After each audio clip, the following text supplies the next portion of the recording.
Well, thank you so much. It's great to see so many familiar faces and so many both familiar and unique locations. And I think it's wonderful that we're all able to come together on this Monday afternoon. And I think going to learn a great deal from three wonderful panelists. Um, Actually, before we get started, it would be great to have all three panelists introduce themselves, but then also talk a little bit about what they do in their current position and a little bit about what ensembles they teach, what their teaching load is like, and giving a picture of three different positions in three different institutions. Yeah, so I'll start. My name is Kelvin Jones, currently the assistant director of bands and also the director of the Golden Band from Tigerland, which is our marching band here at LSU. It's unique in regards to job duties. It's like almost everything. Well, I conduct the symphonic band, which is our third concert band, if you will. Some music majors and a lot of non-music majors. Also teach undergraduate conducting. I also teach independent studies. Any students interested in learning more about marching band techniques. This past year, I worked with graduate students in regards to graduate students who are looking to minor in wind conducting, but maybe majors in like composition or theory or performance of different avenues, not conducting majors per se. And serve on a lot of different committees, which are always fun. That's pretty much what I do. And I'll go next. Hi, everybody. My name is Tonya Mitchell-Spradlin. I'm the director of wind studies at Penn State, and it's kind of odd because I just left the University of South Carolina and I haven't technically started at Penn State yet. So I'm in this place of limbo.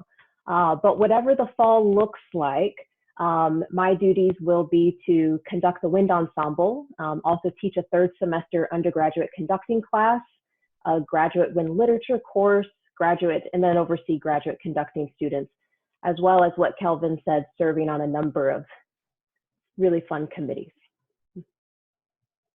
Hi everybody, my name is Seapy. I'm Director of Bands at Millikin University, which you may not have heard of because it's not quite as large as Penn State or LSU. We're a small liberal arts university in the middle of Illinois. And my responsibilities are the Symphonic Wind Ensemble. I teach throughout the year 3 different sections of undergrad conducting. There's no graduate program at Millikin, so all my students are undergrads. And I also teach music theory and ear training, in addition to, as was mentioned, some independent study work, some committee work, and a lot of recruiting responsibilities and that sort of thing. So part of the design of this webinar was to have three panelists who are at the beginning of their collegiate career, but also three panelists that come from a wide range of experiences in a wide range of institutions. Some institutions are larger, some institutions are smaller, and they have a variety of responsibilities and roles with that. So some of the goals of this session for you all, this is targeted for people who are interested in becoming collegiate band directors, is to help unpack a little bit about what it's like to be a collegiate band director, learn a little bit more about those first important few years in the profession and some of the lessons and takeaways learned during those first few years. So without further ado, let's go ahead to our first question from Rob. Yeah, thanks, Isaac. Our first question, we'll start pretty broad, and you can answer this and you can really go in any direction. But if you could just talk a little bit about your biggest challenges in your first year and maybe how you dealt with those challenges throughout that year. And we'll start with Dr. Jones.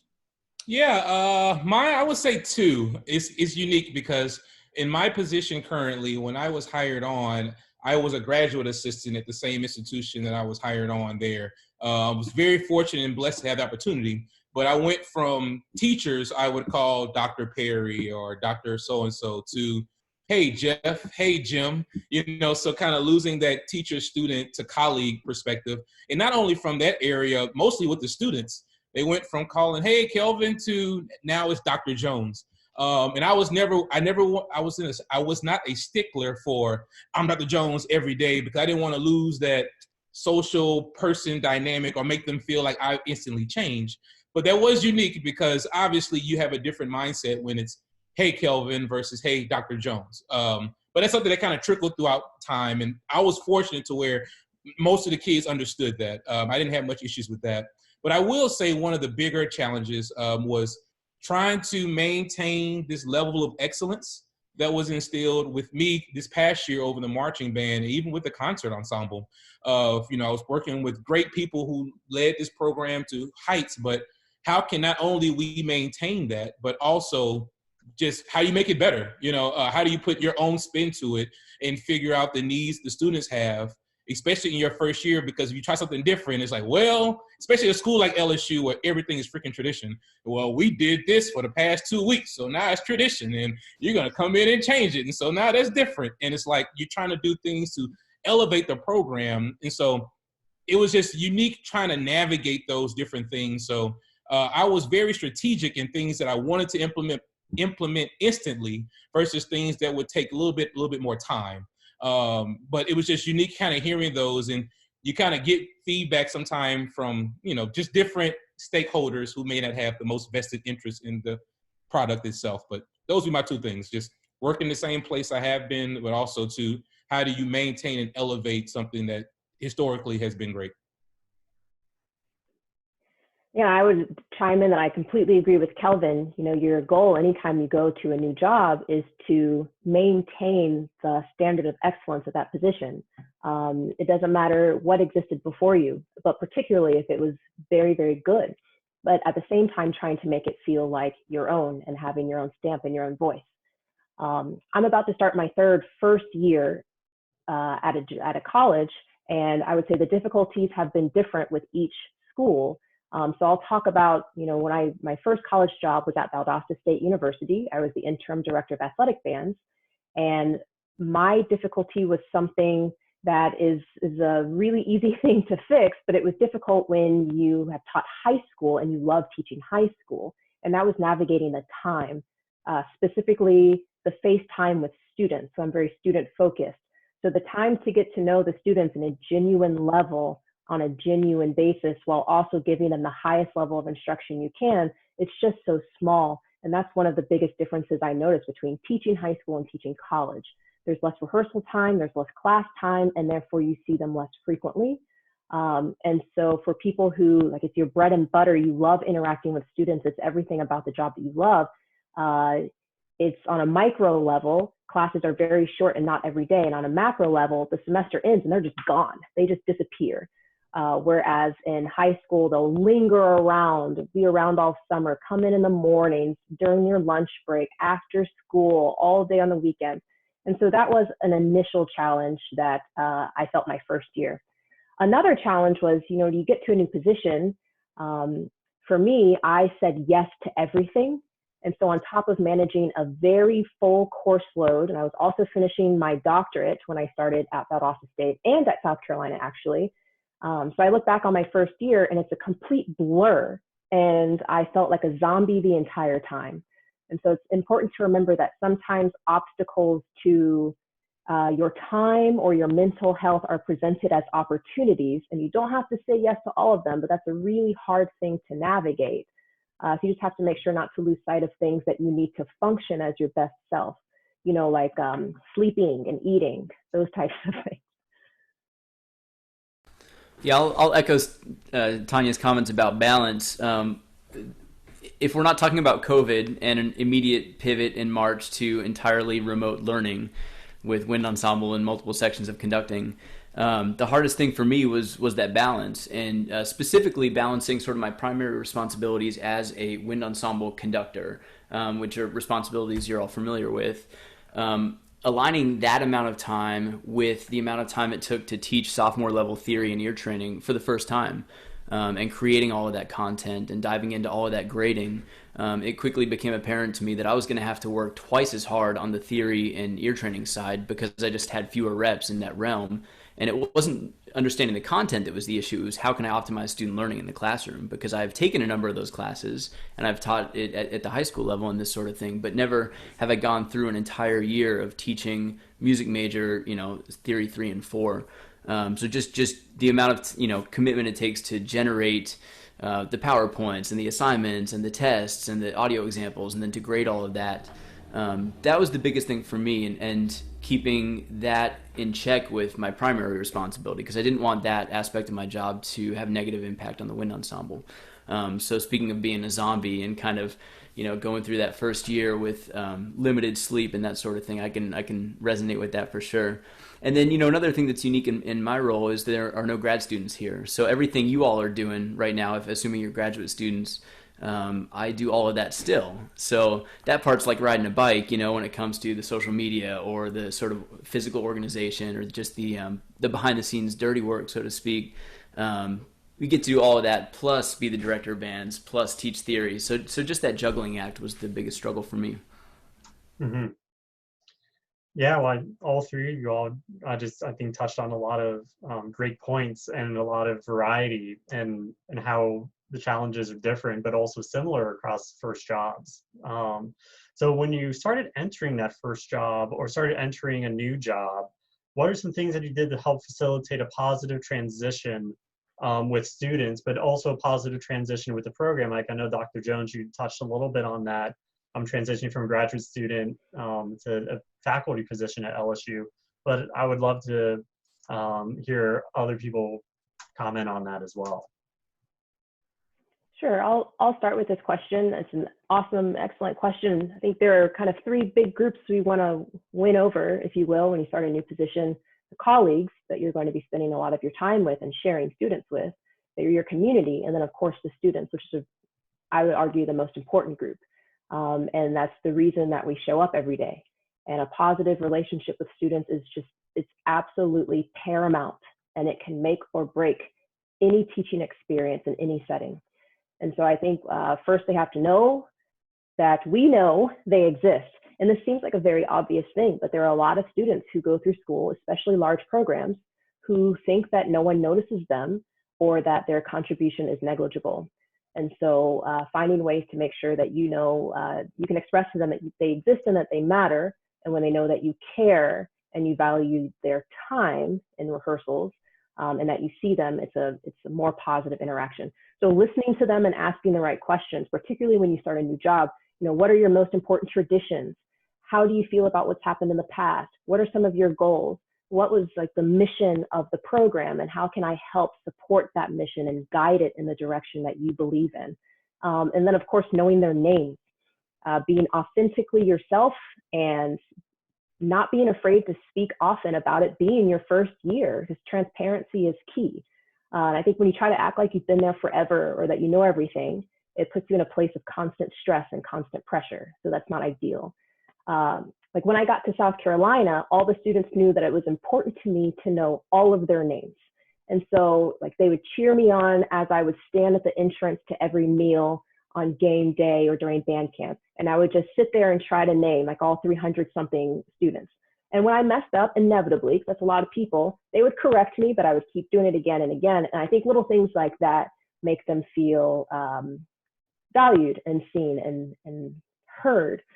So we can't forget why we're teaching and why we started conducting and why we joined academia. It's for those students. Yeah, 100% agree.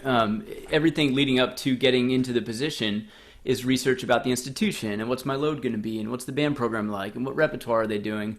And you show up for auditions and there are people, and they're the students that are absolutely the most important part of our jobs. And they're a wealth of information, to echo one of the things Tanya and Kelvin both said, whatever the institution is doing great, whatever the students love about that wind ensemble or that program, that's the reason they probably chose that school. You want to lean into that and celebrate that and understand that from their eyes as well as the eyes of your colleagues, and sort of build on what's working, right? So not only does it help students trust you and really want to perform their best for you by putting the emphasis on getting to know them authentically, but you can also just mine a lot of data about their experience thus far, especially the upperclassmen. You're only going to have 1 year with those seniors. So I tried to place an emphasis on getting to know some of the section leaders and some of the leadership in the wind ensemble, because they weren't the ones that I had in theory class. I only saw them in that rehearsal space. One of the things I did to facilitate that transition was I required every student to meet with me one-on-one. And it took a lot of time. The second and third week of school were a blur of individual 15-minute meetings back to back to back to back to back. But I was taking notes the whole time. What's your major? What are your career goals? What are your passions? And the meetings with seniors often became 30 minutes, 45 minutes, because they knew that our time together was limited, and their experience over the 3 prior years was really important information for me to learn. Yeah, and to piggyback on what Corey was just stating, it's so important. Even Tanya mentioned this as well. Knowing the program, like knowing it inside out. And I know in business terms, they use this term called a SWOT analysis, SWOT. And I do that anytime I'm going into a new kind of environment. And what SWOT stands for is the S means strengths. What are the strengths of this program? Is it a program steeped in tradition, a long legacy of excellence? Or maybe not, maybe it's different areas, but what are the things that program does extremely well? The W stands for weaknesses. What are areas that can possibly grow that aren't as strong? O stands for opportunities. What are some areas I could possibly do right now to instantly maybe turn some of those weaknesses to be closer to strengths? And then also the T stands for threats. It's almost like those little landmine bombs of, all right, I know this is a weakness, but I have to tread delicately over this situation because this could turn around and be a huge weakness or a threat to everything that you're trying to do with the program. And to piggyback on some things Corey stated, is like talking to students and having buy-in. I do that with my concert group. We meet weekly with the principal players to maybe I want to get some insight on things that they're doing. What are they hearing? And a lot of times it's things that they're hearing that I'm not even aware of, that it brings insight to how I can change my approach that following week, so to speak.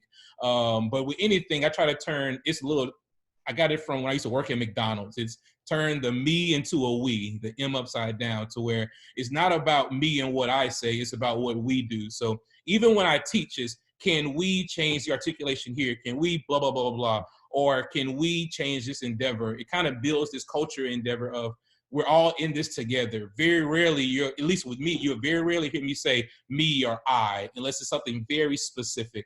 But ideally, we want things to be coming from grassroots in of, we've all made this decision, especially when I want to turn one of those weaknesses to a strength.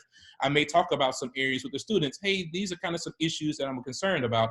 We come together and find some ideas and strategies. So now I just turned this weakness that I already identified as a group to kind of change to kind of be this team buy-in thing. So my little 2 cents. Yeah, that's all great. A lot of you already talked a little bit about preparing, but if you want to, if any of you can speak a little bit more about any specific measures you took preparing for the job. Some of you kind of hinted about reaching out and networking with your other colleagues and students and programming, or maybe if you want to be a little more bold and tell us what steps you didn't take that maybe you wish you did. So we'll start with Dr. Seapy. Sure. Yeah, I mean, it's the time between signing the contract and usually finishing a degree or finishing out whatever job you're in and starting the position. It goes by really quickly. And I would say that the first thing for me was to reach out to my soon-to-be colleagues and to get to know my fellow faculty members. They all had a first year at Millikin, whether it was 2 years ago or 30 years ago, and I could learn a lot from their perspective. So I just started, I team taught one conducting class, so I was reaching out to the choral director. There's an amazing choral program here. I wanted to pick his brain on how he's built this program over almost 3 decades. I thankfully had a lot of access to my predecessor. He's still the trombone teacher. So just absolutely, emailing, calling. What did you do that worked? What didn't work? You can come in with not knowing everything, but with a pretty well-rounded body of knowledge. And I think with a lot more confidence if you really maximize, especially the summer prior, in terms of communicating with your new colleagues. And you'll be surprised. I think most of them will be willing to welcome you and sort of spill the beans, the honest truth about what it's like to work at any of these schools before they even really know you personally. Another thing I did was, and it sounds like a no-brainer, but learn whatever you're going to program on the first cycle. First of all, spend more time than you think programming that first cycle. It's really important to pick the right repertoire for your group or groups right out of the gate. Don't over-program, and work really hard to learn that music, because you're not going to have the time when you get there. Everyone wants to sit down with you and get to know you, and you're teaching all these other classes, and you're keeping so many plates spinning that you can't even anticipate the committee work, the recruiting, the extra gigs, etc. So I spent a lot of time last summer just making sure, it's should be the first box that we check, is knowing that when I get on that podium, I'm ready to go. And that's the easy part. The rehearsal is the easy part of year one, at least it was for me, because we're prepared for that. We're not prepared for all the other stuff necessarily. And then the last thing I'd say is, especially in the last few years of whatever graduate program you're in, focus on your weaknesses, and I'm sure you're all doing that to get ready for sort of the job hunt. But whatever areas you're not feeling confident in when it comes to going into an interview or going into a classroom or a rehearsal, those are areas to just be honest with yourself about, and your fellow, grad student colleagues and your professors, and keep trying to improve those areas that you're not as confident in, so that when you get there on day one, week one, year one, you're fully prepared. That was really well said, and you're just going to hear me echo a lot of the similar things that Corey said. But in preparation for Penn State, I just read and researched and did a deep dive into the school and the program, and I'm continuing to do that. And then also involved other people in the sharing of ideas, particularly people who are already on campus, faculty. As I prepare, I've spent a lot of time speaking with a previous director who just retired. And so he's been a great resource. Also, the other directors at Penn State, Greg Drain and BJ Hickey, are just fantastic and wonderful. And they are a wealth of knowledge and very open and welcoming. And just, I'm so excited to spend time with them. But it's been great to be able to ask questions. And then exactly what Corey said, reaching out to all the faculty and getting to know them. Also studying everything you can get your hands on. What's been performed in the past? Where? Did the group play in any conferences? Is there anything up in the air right now? Are there any commissions that were put in for, bought in, that we don't have? What is the structure for running, XYZ? So every single little thing demands intense scrutiny because it's new. So really doing a deep dive into all past documents, program structures. And then kind of a regional thing. When starting a new position, if you have the ability to get there early, that will greatly benefit you, because you can spend time with colleagues, you can learn the spaces, you can learn the town. Very different when we're in a pandemic. But even now, COVID has been going on for a while. We moved here in the middle of the pandemic, and we've still been able to get to know a lot of colleagues, get to know our way around town, find places where we like to walk. And, it's particularly important too, because it's the time where you get to know your colleagues without having to ask anything of them. And so you're not asking for anything yet. You're simply getting to know them as a human being. And that's a really important thing to do. So if you have the ability to start early in the summer, then I highly recommend it if it fits in your schedule. Yeah, I think Tanya and Corey kind of said it like super best with all of those endeavors. I would just double down on knowing that environment, knowing your students, and knowing that program. Like going in, not necessarily talking about what they do, it's what do we do? How do we contribute to it? I know those are more so about culture things, which something I'm just really big on when I think about anything that I'm working on. But how can you ingratiate yourself in that culture? And then things you want to do to kind of manifest that to your vision, then you're doing it by that way. But people always are more open to help out when they feel like you're one of them versus you're talking down to someone, or you're an outsider, if you will, especially if you're going to a place where you don't have much information about, or they don't have a strong lineage or tradition, things like that. And you're trying to makeshift something. At the same time, you have to go to their level, and then from there you go up together. But everything they said is ditto.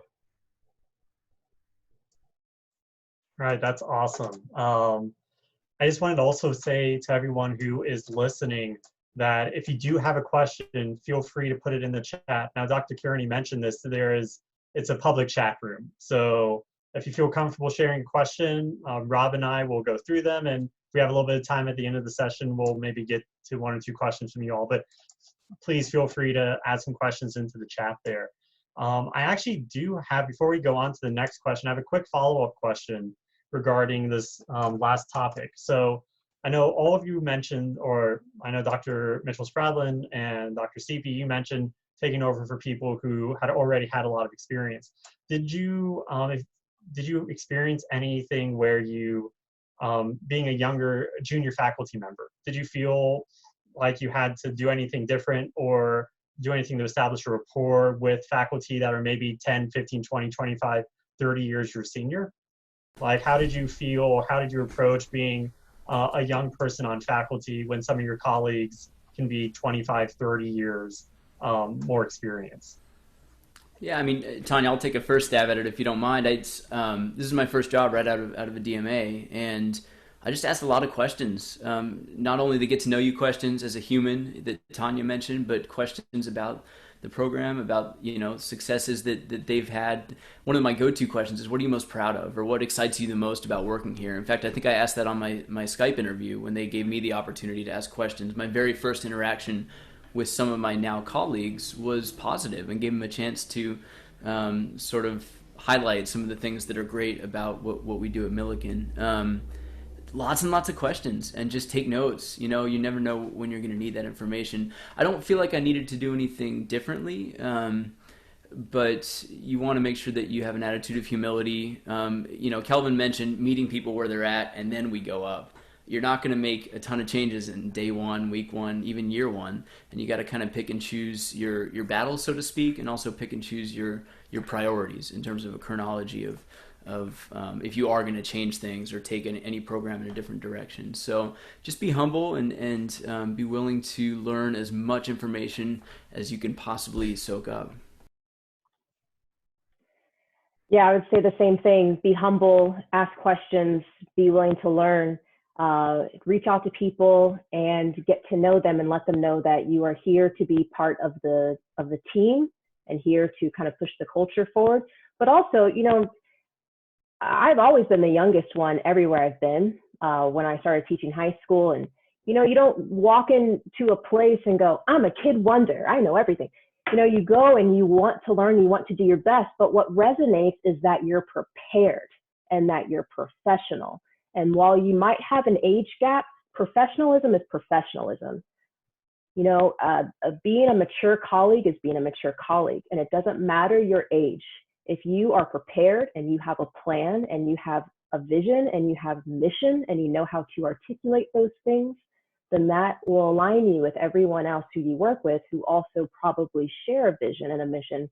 And that's going to separate that age gap, or rather eliminate that age gap rather quickly. At least I would hope so. Mm-hmm. Yeah, and that's tricky. And it's something to kind of a question before of, if I had to do things over again, if you will, because kind of exactly what Tanya said, but I know for me, a little of the opposite of, how do I not ask a million questions and then that turns into this person can't do their job effectively? And that's something I know I kind of struggled with of, all right, if I'm going to down the sword, to use lack of better terms, you know, here are decisions I'll make so I can make an independent decision versus always asking, do I need to do it this way? Do I need to go it that way? Do it that way? And again, it's unique for me because these colleagues were my teachers. So I just don't want to go back to that teacher-student model. Not for every case, I'm just saying at times. So I know for me, while anybody that knows me knows I'm all about communication, there were certain things was like, I need to make sure I can figure this out to kind of prove myself as the wonder kid, like Tanya said, you know, not saying that I'm that by no means, but it's like, you know, showing that you're a leader and have, you know, those leadership capabilities to do certain things. Whereas for me, if I were in any other situation, you know, it's definitely open dialogue 24/7. And even as now, that was just that point of me of, all right, I prove myself to show that I can do A, B, C, D, E, F, G, because these people that I look up to, you know, were my professors and they are my mentors. I don't want that to turn into this person can't do their job because all they're doing is asking me every single question every single day of how to do their job. And I'm thankful they didn't have that perspective. But for me going in, I didn't want that to kind of manifest itself into. Mm-hmm. Yeah, absolutely. Thank you so much. So our next question, all all you all in your introductions mentioned that there was work outside of just getting to teach and getting to conduct and getting to do music and getting to do what we do. There's additional responsibilities of committee work, service to the university. So what do some of those responsibilities look like for you? And if you're willing to maybe speak a little bit to one or two of them in a little bit of detail, that'd be wonderful. So Dr. Mitchell-Spradlin. Sure. Right now, my only committee outside of my teaching duties is to serve on the graduate committee at Penn State. I serve on a number of other committees and organizations kind of outside of Penn State. I'm sure we all do, and that's kind of what keeps us connected in the profession. Let's see, I had the privilege of working on the COVID committee for CBDNA and also serve on the diversity committee for CBDNA, and am involved in a number of other organizations. I am the editor of New Music by Women for the Women Band Directors International Journal. And I also work with And We Were Heard, which is an initiative to take music by diverse voices who maybe don't have a full recording in order to get a quality recording on their website instead of just a MIDI, and efforts to be performed more and for more people to know their voices. I'm admittedly behind on work for that, but I think that's something that is very valuable and necessary, and I'm proud to be part of.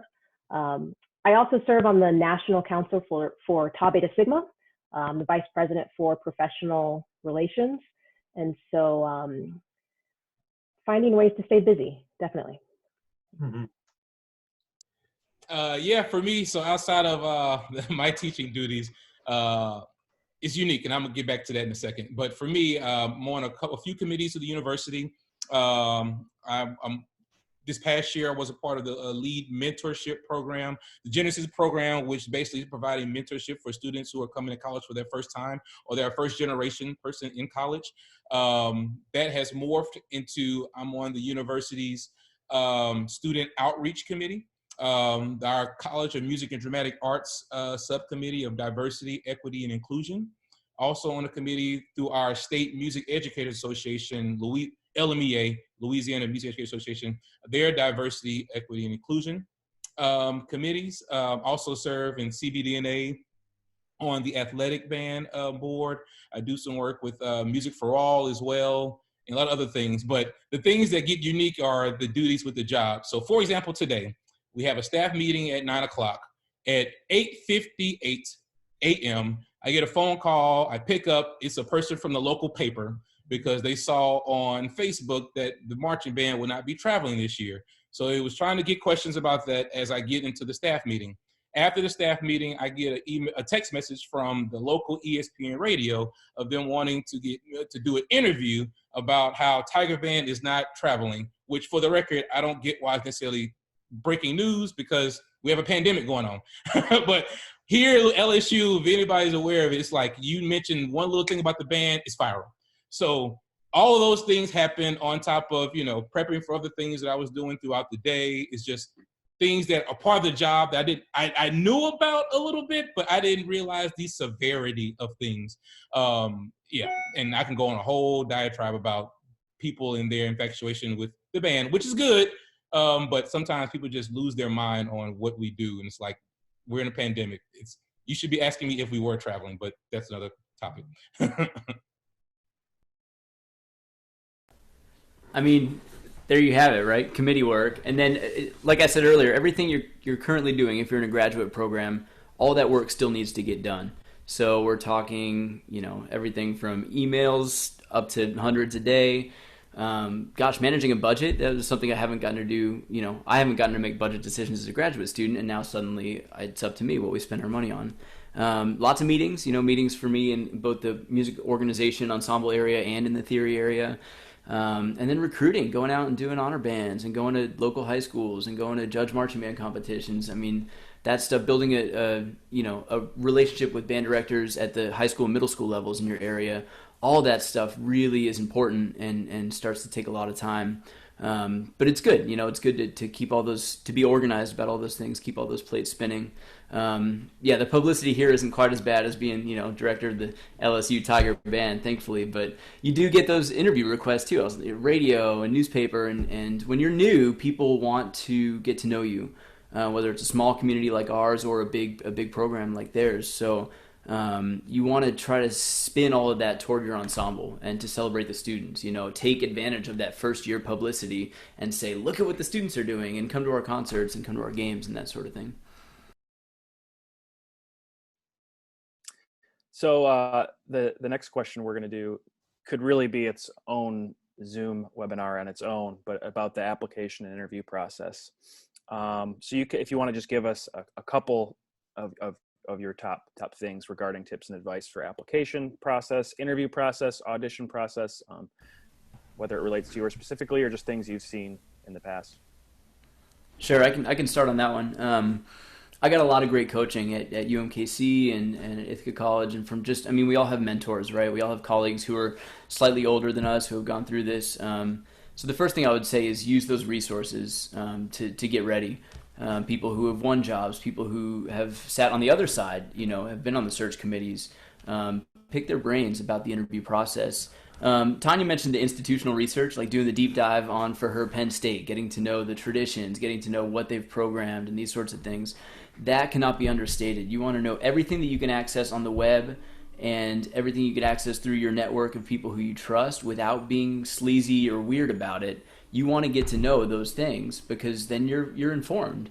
And it's not only so that you can demonstrate that confidence in an interview setting, but it's also you're interviewing them. You want to make sure that if you get an offer, you want to go work there.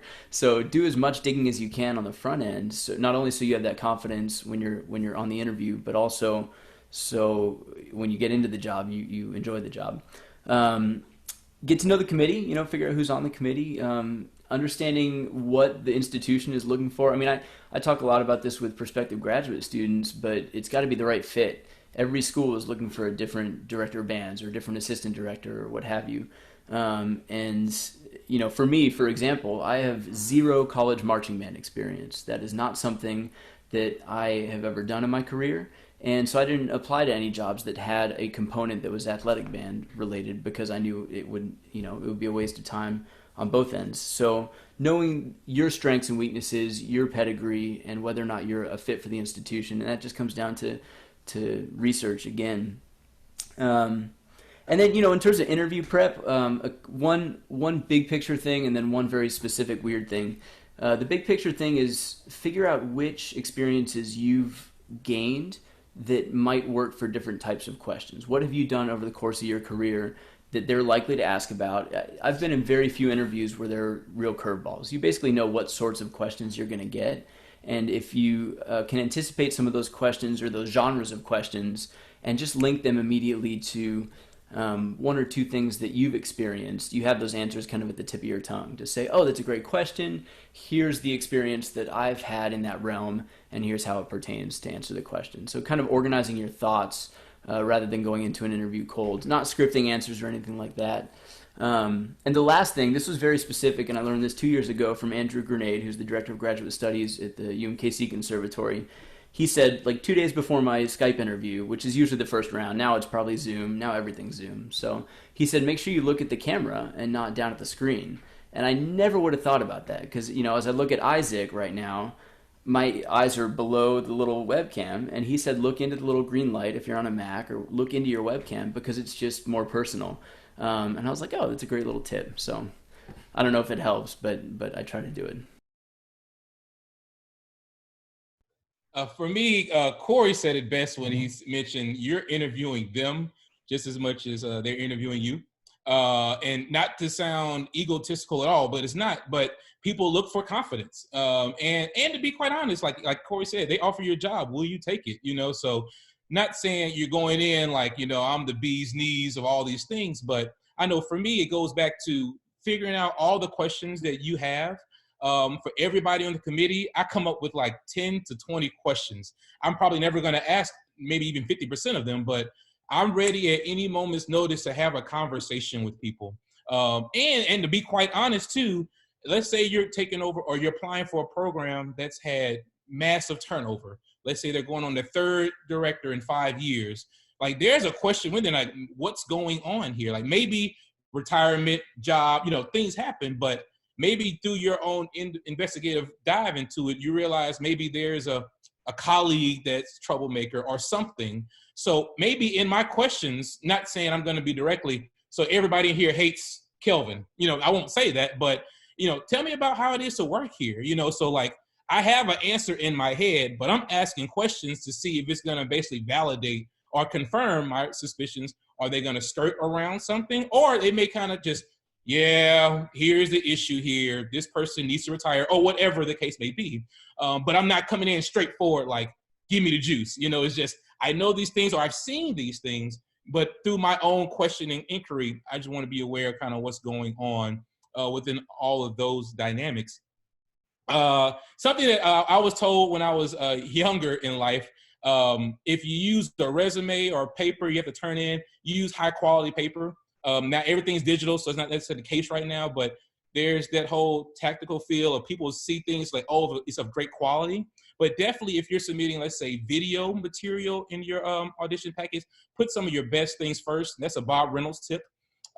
Because let's say, I really get into some great teaching moments at minute 9 and 11 seconds. Honestly, the committees, if you're not showing them something within those first like 30 seconds to 2 minutes, it may be out, and that goes to marketing research, where with the social media going on right now, people have the attention span at like maximum 45 seconds. So ideally put some of your best material first, like hook them, and then from there kind of bring in that gravity, because you may lose an opportunity because a committee may get 80 applicants, and, just being honest, they're probably not going to look through 10 minutes with an extreme focus on all of those.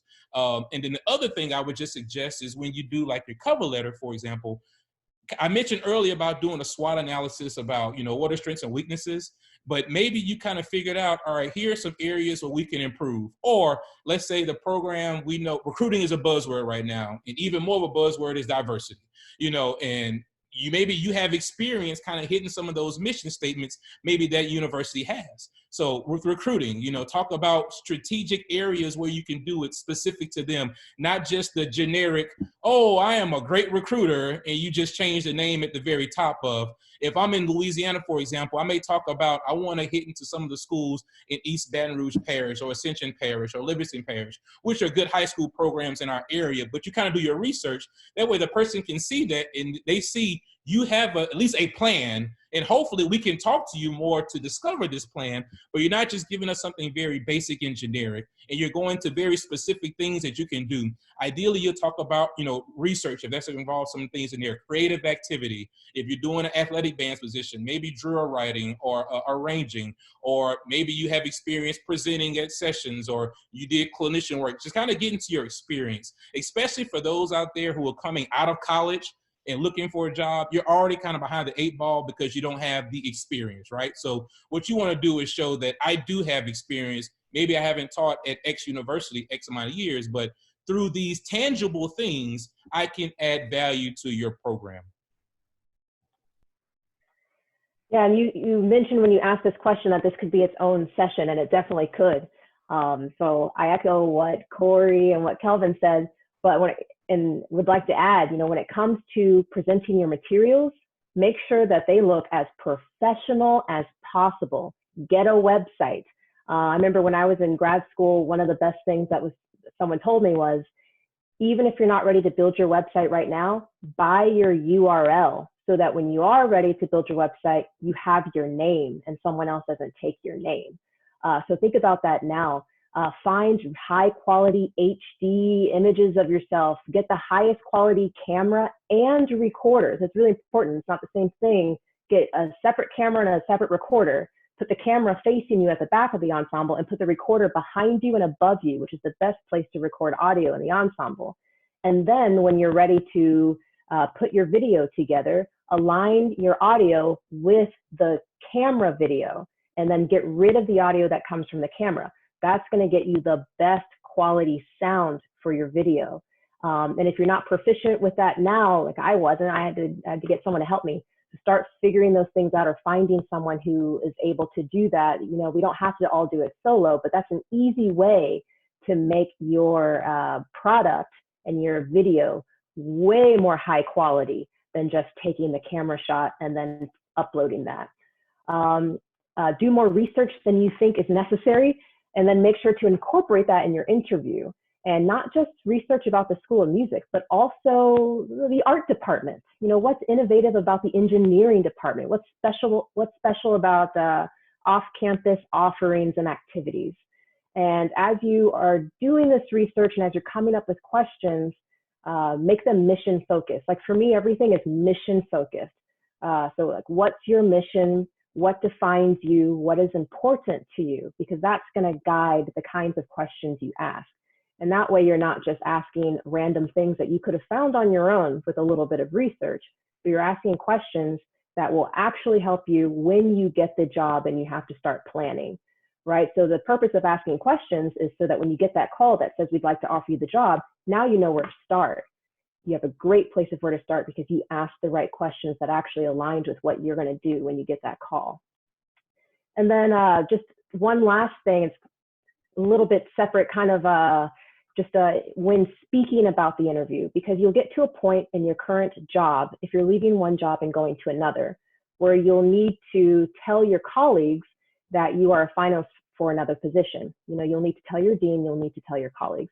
And that's an important thing to navigate, and some places can be more sensitive than others. In some places you'll wait until you're a finalist, and other places you'll say it right away, hey, I'm applying, here's why. And I have found that the immediate question that happens after I say, hey, I'm a finalist for this position is, oh, who else is a finalist? And I'm sure that comes from a place of curiosity, because that's what we do in our profession. We look for connections. That's what we do. And so if I might add a piece of advice, if you're that person who says that, hey, I'm a finalist for this, and someone says to you, oh, who else is a finalist? And then they start rattling off a list of accomplishments of all the other people who are auditioning for the same job, then don't let that phase your focus or your excitement. And if you are, I guess this is maybe a PSA, if your colleague or friend says, hey, I'm a finalist for this job, don't ask them who else is also applying or a finalist. Find that out from somebody else.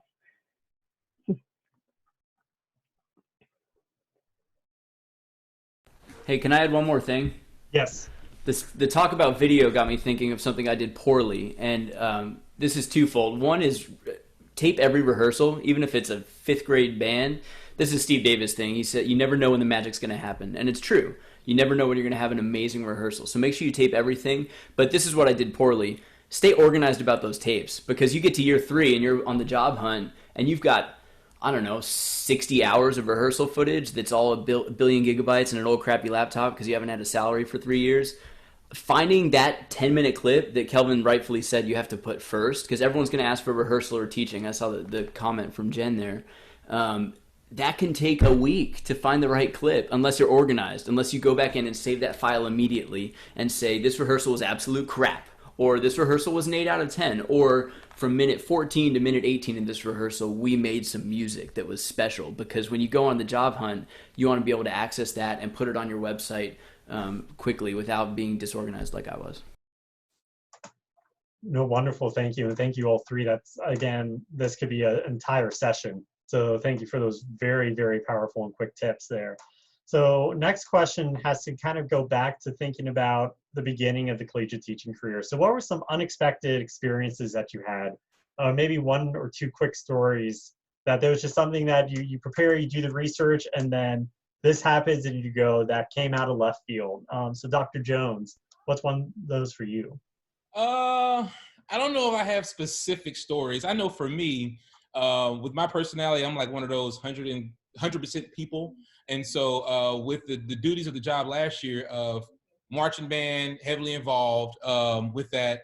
And Corey kind of mentioned this earlier, and I just want to triple down on this of knowing your rep as much as you possibly can. And so I had an idea of how things would work because I was here in an assistant role, but when you're over the marching band here, just a lot of other unexpected things, as I mentioned, different meetings with alums, different planning sessions, administrating, all these different factors of trying to coordinate 400 plus people at a preseason camp.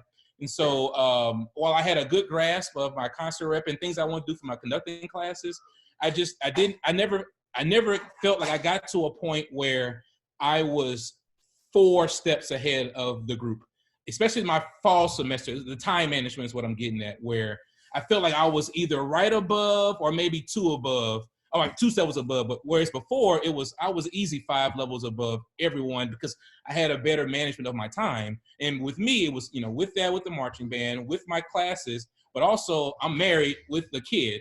So it's trying to find that even balance of how do I, do my job and do my job effectively without navigating and in turn being a poor father or a poor husband. And at the same time, not doing the opposite. I'm home every day and I'm not getting my stuff done. So last year was very unique just in regards to me of figuring out that even flow. And I don't feel I got into a good flow until the middle of the semester after I finished my first concert cycle, to where I kind of understood, all right, I have to just wake up 2 hours earlier. And those that know me know I am not a morning person. So if 7 o'clock meant I waking up at 5:30 to be more effective, to kind of get above that group, because things are constantly changing. And here we had a unique football season athletically. So it just took things into more time. So if I had to say any challenge was I wasn't expecting to still be doing football in January, while preparing for a conducting symposium, while preparing for the second semester classes. And then, bam, you have a pandemic, So all these different factors of just figuring things out on the site, where I like to be as planned and strategic as possible, like Tanya mentioned. And there were just so many just different curveballs that just happened naturally that I didn't expect, to whereas I have to take care of that, but I would have gotten a little bit deeper in this thing that I didn't anticipate on the front end. For me, it was, whenever you start a new job, we're all told this: don't change anything. Maybe even are told the phrase like, don't move the furniture. But my first college job was at Valdosta State, and I was literally told, change the way the marching band enters the stadium, change how they sit in the stadium, change the pregame show, change what they do going into pregame so there can be more fan interaction. Let's change the music that we play. You have, full reign to change all of this. We want it all change. And it was a very weird place to be and to fight this mindset of, wait, I'm not supposed to. And so it was very unexpected. And we just worked as a unit, athletics, the marching band, especially with the student leaders. I remember in the middle of the summer, one of the drum majors emailed me. It was this very, very, very long email. I hadn't even gotten the chance to gather my materials together or even to reach out to the students yet. And he said, here's some of the things I would like to see. And I know we're going to make these changes. And here's a long bulleted list of all the things that we want to do. And I've already talked to the students, and this is what we're going to do, right? And I'm the kind of person who really appreciates that kind of proactiveness from the students. And so it's very odd entering a place where you're new and also being told to make changes and not quite sure how that's going to go. So that was an interesting experience that I do not foresee ever having again.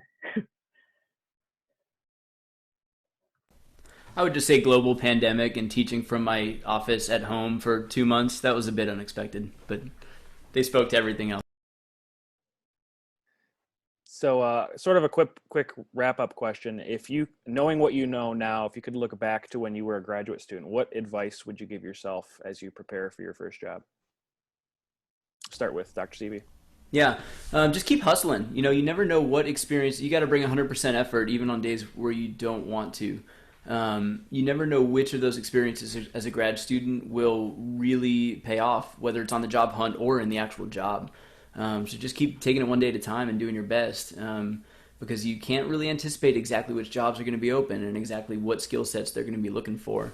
I think I said this earlier, but try to fill in any holes. It's easy. Grad school is the time to be selfish. You get to invest in yourself. So whatever your holes are, try to make sure you're as well-rounded as possible. One thing this is awesome, by the way, Isaac and Rob, thanks for having us, because you're living testament of this. Get out of your school's bubble. You could be crushing it at XYZ school, and then you get on the job hunt, and that school has very little in common with other institutions that are trying to hire their next band directors. So stay in touch with each other, and some of my closest friends in the world are people who I never actually was in a studio with. They're just people who I've met through symposia and through CBDNA or Midwest or these sorts of things where, your network of colleagues that you can learn from can be much broader than the 3 or 4 people you share a tiny office with. No offense, Isaac. And lastly, I would just say stay organized. Stay organized. Try to keep your materials, CV, cover letters, all of that as current as possible. Get the website going, like Tanya said, so that when the job hunt comes, you're able to continue writing your dissertation and rehearsing and all of these without getting, because that's kind of a part-time job is being on the hunt. And don't be discouraged when you apply for 20 jobs and you get maybe one Skype interview, because that's just how it is. Just keep taking it one day at a time. Yeah, I would agree. And I would also add, I guess I would tell my grad student self 3 things. One, like Corey said, is stay organized. For me, I would say, don't store anything locally, store everything on the cloud. And if you are storing something locally, make sure it's one giant hard drive, because at some point you're going to be in the middle of your dissertation, your computer's going to die. Hopefully that doesn't happen to you. So yes, storage and organization, and making sure that you can find that concert that you feel like you crushed it in 2015 in the first wind ensemble fall semester. So having that level of organization. So I guess that's the first thing. The second thing I would tell myself is make friends with people outside of our field. We have a lot of opportunities to interact with each other, and it's wonderful. But I wish I had attended more events in other departments so I could see exceptional, high quality art outside of band or orchestra or choir. So I could actually, like, visual art, or make friends with people who are at the top of their field in the engineering department or marketing. So just kind of expanding my point of view, because I think all of those things make us better teachers, better people. And then finally, imposter syndrome is a thing. And I was recently reading a study that said that over 70% of college teachers experience imposter syndrome in their first 5 years of teaching on any level in any field, over 70%. And so, for instance, we're talking about this more in our country, but I've always felt uncomfortable, like being the only Black woman in the room, like the only suit in front of the marching band, the only one on the podium in front of the concert ensemble, in the conference where you can count on one hand how many people look like you. And I'm not saying in the whole room, in the whole conference. And so when you rarely see yourself represented in the position that you aspire towards, or in the position that you're in, or even in the curriculum, it's normal to fight this inner dialogue, however big or small it might be. And it's normal, I think, to have to convince yourself and work a little bit harder to say, like, yes, you are worthy. Yes, you do have strengths. Yes, you do belong here. And I think I would have more confidence and more resolve if I could go back to my grad school self and say, it's okay to use your voice. It's okay to talk about race, and you still exist in this setting, and that's still okay. And kind of that semantic shift between, like, you're a Black woman who's a band director, not a band director who's a Black woman. And it's again, that small semantic change, like I teach music to students versus I teach students music. And that change in focus, I think, affects how, at least it's affected how I've traveled through my musical life. And hopefully we see change in the area of representation as our nation and our musical community start to have more real discussions about where we've been and where we are and where we're going. I don't know how to come after that. Like, Tanya's hit the nail like 1,000-fold on top of that. I would just say 3 short things, and even I feel Seapy been coming after that. One is, for me, is stay hungry. I think all of us have this spirit of you want to not fail, and you want to be well, do great. So I would tell myself, stay hungry, stay up on that beaten path. Dream big. No, if you would have asked me, 5 years ago, would I be in this situation? No way in the world. Just based on how my upbringing and things, kind of like Tanya mentioned, the imposter syndrome of, I'm just fortunate to just be in this space that I'm in. Only African-American to lead an athletic program in SEC history. Only one to lead one in, in national championship. And I don't say any of that, those that know me know I am not a bragging person. It's just, it's 2020 and these things are just first. And kind of the third thing I would just mention to self is it's okay not to know everything.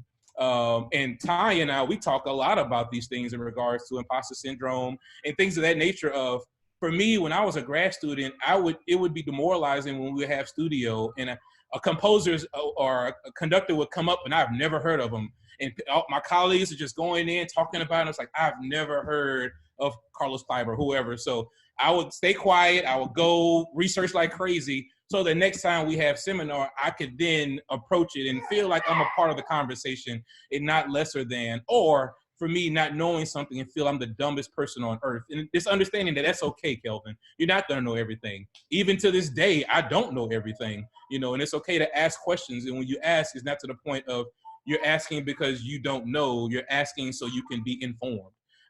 Because like Tanya said, when you're in those spaces, those things are real. No one looks like me. And if I say something that's interpreted, ignorant or incorrect, then I'm like a reflection of my race or a reflection of who I am, or people from Louisiana. Or for me, I did my undergraduate degree at a HBCU. So if I were to say kind of something musically and it's like, oh, I don't want it to be interpreted as people from HBCUs feel that way. I know I'm talking about very minute things, but those small things make big things, and it's just stuff weighs on you. So for me, it's just like, stay hungry. It's okay what you don't know, and, dream big, because Lord knows you don't know what your future has destined for you. And you have to navigate this path to get to wherever, you're destined to be. And don't sell yourself short on any of those avenues. That's amazing. Can quick ask, if you're able to turn on your video, can you turn on your video right now? Just as we're about ready to wrap up. I know we're out of time. But first of all, can we say thank you to our three panelists, just virtually? That was astounding. And I know I speak for all of us, I think, and thanking you all for taking your time. We all know you're very busy. You have very busy lives, both inside the band room and outside the band room. So thank you so much for donating your time to this. I also want to give a special shout out to Rob for helping co-host and helping co-plan, and also to Tina and to Angie and to Weston. The five of us are the admin team for the Graduate Win Conducting Facebook group. I think many of you all are part of that group, but if you aren't, or if you know some people who are interested, that's how we're starting to connect. And like Dr. Seapy said, get out of our bubbles, and so that we can connect the whole Graduate Win community. I also wanted to give a special thank you to CBDNA and to Dr. Kearney for helping organize this and lead this, and also chair the social media. I believe CBDNA is still accepting webinar proposals. I'm not quite sure on that, but there's still more opportunities for this. I believe there are more coming, and I think Dr. Kearney also posted the link to CBDNA's YouTube channel in the chat. Wonderful. I'm going to go ahead and take over really quickly. So I know we've already done a big group thank you, but now from CBDNA, I'd like to thank all of us, all of our panelists, as well as our moderators. Please join me in congratulating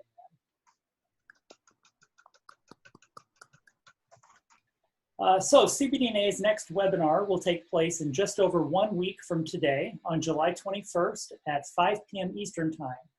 It will focus on best practices in student engagement in an online platform, so pretty relevant. Our presenter is Dr. David Betancourt from Cerritos College.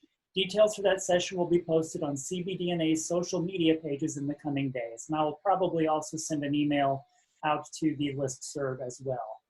One of the most high-pressure things to do as a young person in the profession is email the entire CBDNA listserv. So if you are interested in leading a CBDNA webinar, I do encourage you to visit cbdna.org for instructions on how to submit a proposal. We are still accepting session proposals for the foreseeable future because of our current situation. So once again, thank you for joining us. And as Isaac mentioned, this will be archived on the CBDNA YouTube channel, which is youtube.com/cbdnamusic. Thank you again. Thanks, y'all. Thanks, everybody. Thanks, Isaac, Rob, and Josh. Yes, Thank you. That was amazing. Yeah, thank you, Josh. Thanks, Isaac. Thanks, Rob.